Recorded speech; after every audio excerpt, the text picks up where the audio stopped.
Dijuluki seorang playboy tampan dengan masa depan cemerlang, Sheikh Rashid bin Muhammad Al Maktoum adalah putra tertua penguasa Dubai, Sheikh Muhammad bin Rashid Al Maktoum, sekaligus kakak laki-laki Sheikh Hamdan. Ketika keluarga kerajaan mengumumkan kematian misteriusnya di usia 33 tahun akibat serangan jantung, hanya sedikit orang yang mempercayai alasan ini. Meskipun Sheikh Hamdan atau Faza menjadi bintang utama Uni Emirat Arab karena popularitas dan wajah tampannya, Rashid adalah putra tertua dan suatu hari dia akan menggantikan ayahnya memimpin Emirates. Sayangnya, masa depan cemerlang Rashid sebagai pewaris tahta telah hancur ketika ayahnya mengeluarkan kebijakan untuk menjadikan adiknya Hamdan sebagai penerus tahta. Mengapa Sheikh Muhammad membuat keputusan ini padahal Rashid masih hidup saat itu? Mengapa Rashid disebut aib keluarga? Mengapa kematiannya sangat misterius dan disembunyikan rapat oleh keluarga kerajaan? Sampai saat ini, hanya sedikit orang yang masih mengingat sosok misterius Pangeran Rashid. Dan berikut adalah kontroversi lengkap Sheikh Rashid Al Maktoum.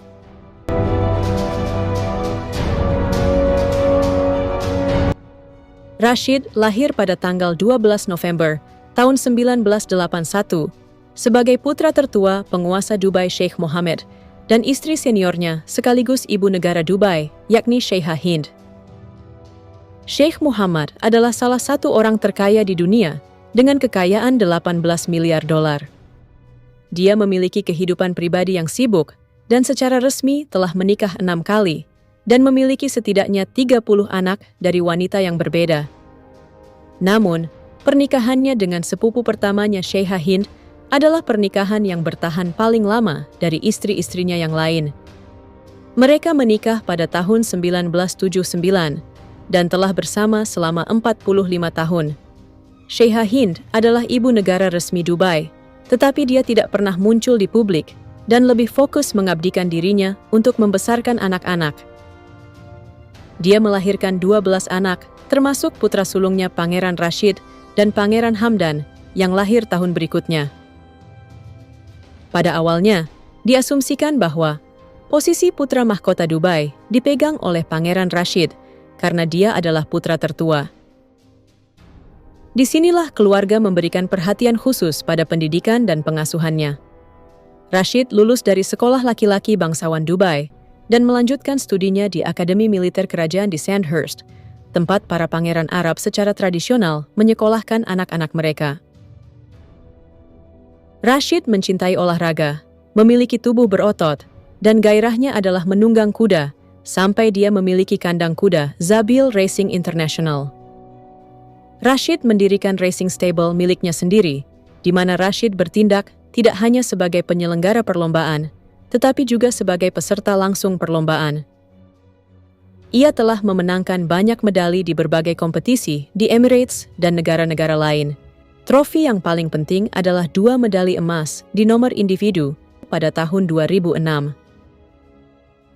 Pada tahun yang sama, Rashid ditunjuk sebagai Presiden Komite Olimpiade Emirates. Selain menjadi olahragawan yang sukses, ia juga sangat sukses dalam bisnis yang mencakup Nur Investment Group, Nur Islamic Bank, United Holdings Group Dubai, dan Dubai Holding Company. Sejak tahun 2005, ia masuk dalam daftar 20 pria Arab tertampan selama 5 tahun berturut-turut. Majalah Forbes juga memasukkannya ke dalam 20 orang berdarah bangsawan yang paling diinginkan. Rashid akan menggantikan ayahnya sebagai penguasa, sehingga Sheikh Muhammad memperkenalkannya pada urusan kenegaraan dan mempercayakan kepadanya kendali atas berbagai proyek ekonomi. Kedekatannya dengan sang ayah memberikan pengaruh yang besar terhadap karakter Rashid. Dia belajar banyak dari ayahnya yang menanamkan kualitas kepemimpinan dalam dirinya. Rashid juga aktif dalam kegiatan amal dan secara pribadi terlibat dalam memberikan kesempatan pendidikan bagi anak-anak. Sheikh Rashid yang muda, tampan dan kaya, telah menjadi kebanggaan ayahnya dan mungkin telah mencapai titik puncak dalam hidupnya. Rashid hanya perlu menunggu saat dia akan memerintah Dubai.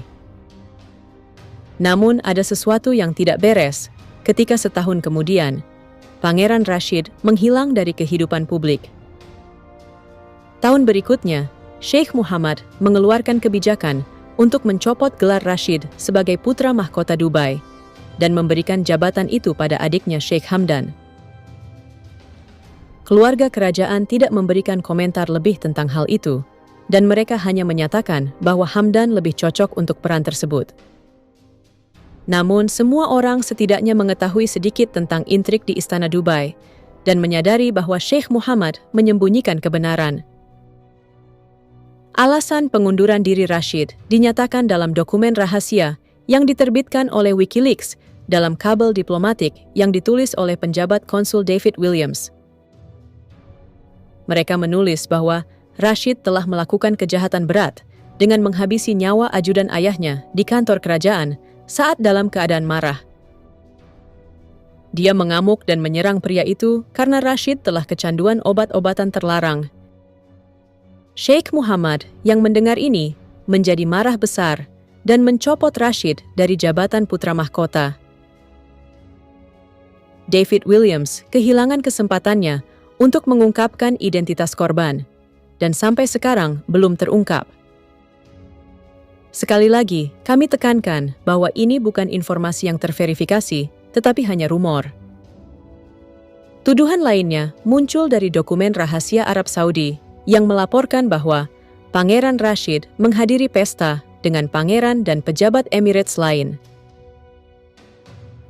Banyak wanita diundang ke pesta untuk menghibur para pangeran dan menyiapkan obat-obatan terlarang. Sampai saat ini, pihak istana tidak pernah mengomentari postingan itu.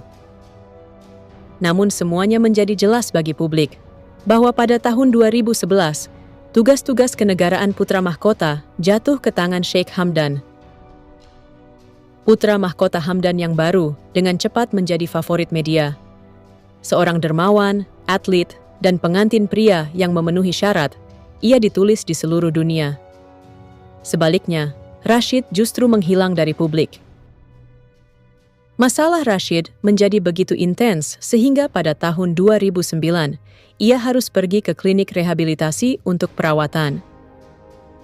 Beberapa rekan yang bertugas di Istana Zabel juga membenarkan bahwa Rashid memiliki penyakit kecanduan dan sedang menjalani pengobatan. Mereka juga mengeluhkan perilaku anehnya di bawah pengaruh obat karena pangeran menghina dan mempermalukan mereka. Salah satu orang yang menuduh pangeran berperilaku tidak senonoh adalah mantan pegawai istana bernama Muhammad Ali yang bersumpah di pengadilan. Namun sekali lagi, keluarga kerajaan tidak pernah mengomentari klaim ini. Skandal semacam itu sepertinya tidak akan menggoyahkan reputasi keluarga kerajaan karena mereka menginvestasikan jutaan dolar dalam berbagai proyek, hubungan masyarakat, dan amal. Sejak saat itu, Rashid praktis bersembunyi di dalam tembok istana. Dia tidak pernah lagi muncul di acara-acara publik dan berhenti melakukan bisnis. Popularitasnya menurun dan dia kehilangan hampir semua yang dia miliki. Kecanduan obat-obatan telah menghancurkan hidupnya. Tempatnya diambil oleh adiknya Pangeran Hamdan yang menjadi kebanggaan baru ayahnya. Sheikh Muhammad menganggap ini keputusan tepat dan mungkin menilai perilaku Rashid sebagai aib keluarga. Sheikh Muhammad sendiri adalah pemimpin yang tegas terhadap lawan-lawannya yang merusak citra keluarganya, dan bahkan tidak segan menghukum keluarganya sendiri. Kehidupan pribadinya hampir tidak bisa disebut ideal dan bahagia karena ada banyak skandal dan intrik dalam keluarga penguasa Dubai. Misalnya tentang bagaimana salah satu istrinya Putri Haya yang melarikan diri dari Dubai bersama anak-anaknya dan menggugat Sheikh di Inggris karena Sheikh telah dituduh menyiksa dan menculik Putri Haya. Lalu kasus putrinya sendiri, Syekha Latifah dan Syekha Syamsah, yang melarikan diri dari Dubai sebelum ditangkap dan dipenjara.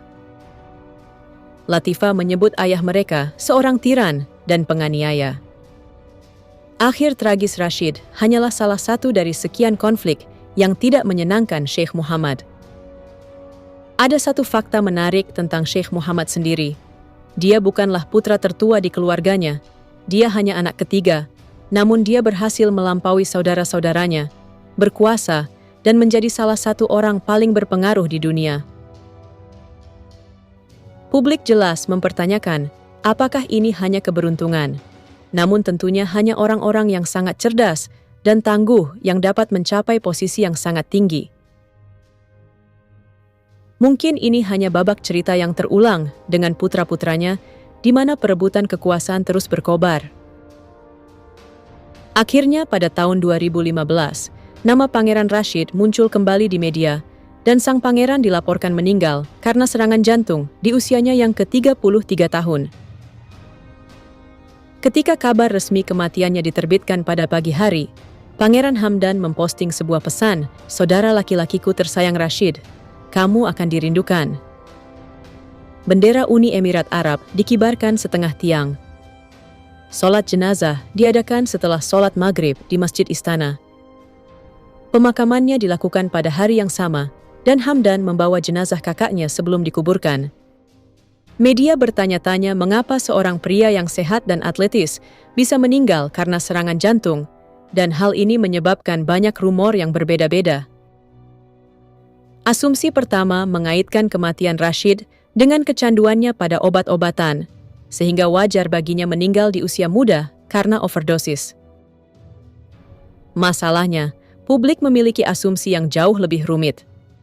Media Yaman mengatakan bahwa Pangeran Rashid tidak meninggal karena masalah kesehatan, tetapi karena agresi tentara Yaman yang menyerang provinsi Marib. Menurut outlet berita Timur Tengah, seorang anggota keluarga kerajaan dan beberapa perwira Uni Emirat Arab lainnya disergap dan dihabisi di Marib Timur menggunakan roket buatan Rusia. Outlet berita mengklaim bahwa pengumuman kematian Rashid setelah serangan jantung dibuat dengan tujuan untuk mengalihkan perhatian warga Emirates yang menuntut pihak berwenang mengembalikan pasukan dari Yaman. Versi ini percaya bahwa sang pangeran benar-benar memutuskan untuk pergi berperang karena ini adalah satu-satunya kesempatan baginya untuk menunjukkan kesetiaannya kepada ayahnya. Rashid mungkin ingin mendapatkan kembali dukungan dan simpati ayahnya, namun dia merahasiakan ini karena Emirates tidak mendukung pertempuran di Yaman. Berita kematian Rashid di Yaman tentu dapat menyebabkan gelombang kemarahan baru dan protes di negara tersebut. Tampaknya masuk akal jika keluarga kerajaan menyembunyikan penyebab kematian sebenarnya dan secara resmi mengumumkan Rashid meninggal karena serangan jantung. Beberapa hari setelah kematian Rashid, adik laki-lakinya, Mansur, pergi ke Yaman untuk mengambil bagian dalam perang melawan pemberontak. Mengapa dia mengambil keputusan itu? Mungkinkah dia ingin membalas kematian saudaranya? Bagaimanapun, tidak ada seorang pun yang akan mengetahui seluruh kebenarannya karena keluarga penguasa Dubai menjaga semua rahasianya. Ini adalah tragedi yang lukanya tidak hanya akan membekas di hati penguasa Dubai dan keluarganya, namun juga di hati banyak orang lainnya. Sheikh Rashid memiliki seorang putra bernama Muhammad bin Rashid bin Muhammad Al Maktoum yang sangat mirip dengannya. Muhammad baru saja lulus dari sekolah, menjalani kehidupan yang aktif, dan sering muncul di acara bersama kakek dan pamannya. Pangeran Rashid pastinya meninggalkan jejak dalam sejarah negaranya, dan kenangannya akan tetap hidup meskipun ada banyak rumor dan rahasia yang mengelilinginya.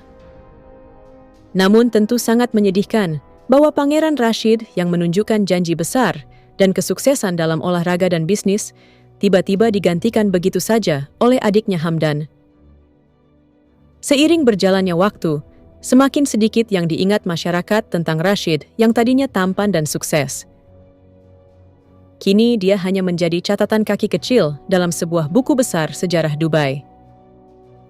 Kematian Sheikh Rashid juga mengingatkan kita bahwa ada bagian yang mustahil kita ekspos lebih dalam di Dubai. Menurut Anda, apa yang menyebabkan kematian Pangeran Rashid? Benarkah dia berpartisipasi dalam perang hanya untuk mencari simpati ayahnya? Atau benarkah dia meninggal karena serangan jantung yang misterius? Tolong beritahu pendapat kalian di kolom komentar. Terima kasih sudah menonton video ini dari awal hingga akhir. Jika kalian suka dengan video ini, jangan lupa klik tombol subscribe, like, komen, dan share, agar tidak tertinggal informasi sejarah dunia lainnya. Sampai jumpa di video selanjutnya.